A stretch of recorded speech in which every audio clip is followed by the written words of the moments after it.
नमस्कार, आप देख रहे हैं NN24 और मैं हूं आपके साथ विदिशा।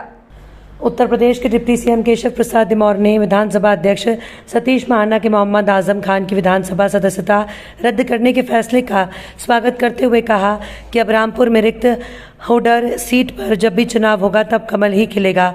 आजम खान की विधायकी जाना कोई आश्चर्य की बात नहीं है। कोर्ट जब 3 साल में सजा सुना चुका है तब कानूनन विधायकी तो जाती ही है। सदस्यता जाना नियमानुसार है। आजम खान का मामला एक स्पष्ट संदेश है। सार्वजनिक जीवन जीने वाले लोगों को बोलते समय अपशब्दों और अमर्यादित टिप्पणी से बचना चाहिए।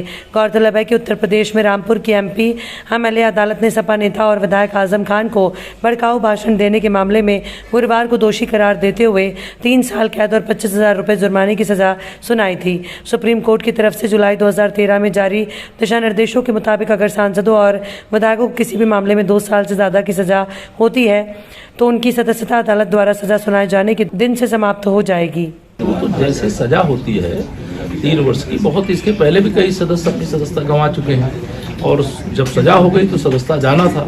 आदेश की प्रति आदरणीय विधानसभा अध्यक्ष श्री सतीश महाना जी के पास आई तो उन्होंने सदस्यता रद्द करके लोग निर्वाचन आयोग को अवगत करा दिया कि सदस्यता रद्द हो गई, ये सीट रिक्त है रामपुर विधानसभा। तो इसका मतलब है कि अब उपचुनाव होगा, जब उपचुनाव होगा वहाँ कमल का फूल खिलेगा। पर इस तरह की पॉलिटिक्स को किस तरह से देखते हैं? मतलब जो है कोर्ट के आदेश को पॉलिटिक्स क्यों जो नहीं, मैं इस पॉलिटिक्स की बात कर रहा हूँ जो स्पीच थी जिसमें प्रधानमंत्री को निशाने पर लिया, स्थानीय अधिकारियों को। देखिए, ये तो एक स्पष्ट संदेश भी है। जो भी सार्वजनिक जीवन में है उनको बोलते समय इस बात का ध्यान रखना चाहिए। आप किसी विचारधारा से संतुष्ट और असंतुष्ट हो सकते हैं और उसके हिसाब से अपनी बात जनता के सामने रख सकते हैं, लेकिन इसका मतलब यह नहीं होता है कि आप किसी के प्रति आप शब्दों का प्रयोग करें, किसी के प्रति मतलब जो अमर्यादित शब्द हैं उनका प्रयोग करें, असंसदीय शब्द हैं उनका प्रयोग करें। उस पर जब कोई शिकायत होती है तो माननीय न्यायालय का जो निर्णय है वो एक नजीर है।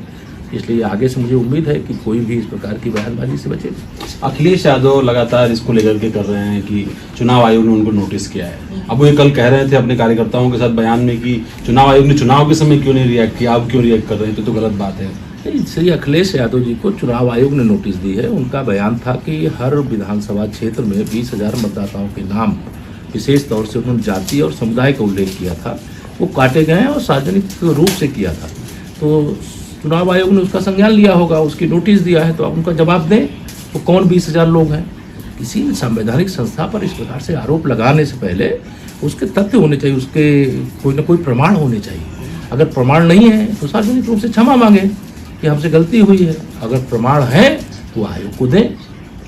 सजा हुई और कल उनकी सदस्यता भी रद्द होगी, क्या कहेंगे? ये तो नियम अनुसार है। मतलब माननीय अध्यक्ष विधानसभा ने जब तो सजा सुनाए जाने के बाद आदेश प्राप्त हुए तो कल मैंने भी देखा कि उनकी सदस्यता तो जिस दिन सजा सुनाई गई उसी दिन तय था कि सदस्यता जानी है, लेकिन आदेश प्राप्त होने के बाद सदस्यता रद्द कर दी गई है। वह सीट रिक्त हो गई है रामपुर, जिससे वह विधायक थे। अब वहाँ पर उपचुनाव होगा, जब उपचुनाव होगा तो वहाँ कमल का फूल खिलेगा। एक सवाल सर, अतीक अहमद ने पिछले दिनों योगी आदित्यनाथ की तारीफ की थी और अब उनकी पत्नी ने कल प्रेस कॉन्फ्रेंस करके योगी आदित्यनाथ की तारीफ की और उन्होंने ये भी कहा कि वो उनसे मिलना चाहती हैं, उनके बच्चों को गलत तरीके से फंसाया जा रहा है। मिले वो मुख्यमंत्री जी से, जिनको मिलना है उसमें मेरा क्या रोल है? पर लगातार जो तारीफ जिस तरीके से माफिया पर कार्रवाई, फिर माफिया के लोग ऐसे ही अगर तारीफ करें तो उसका क्या मैसेज है? ये तो उनसे पूछिए जो तारीफ कर रहे हैं। मैं तो ये जानता हूँ माफिया जो होता है, अपराधी जो होता है, उसके खिलाफ कार्रवाई होती है और हो रही है।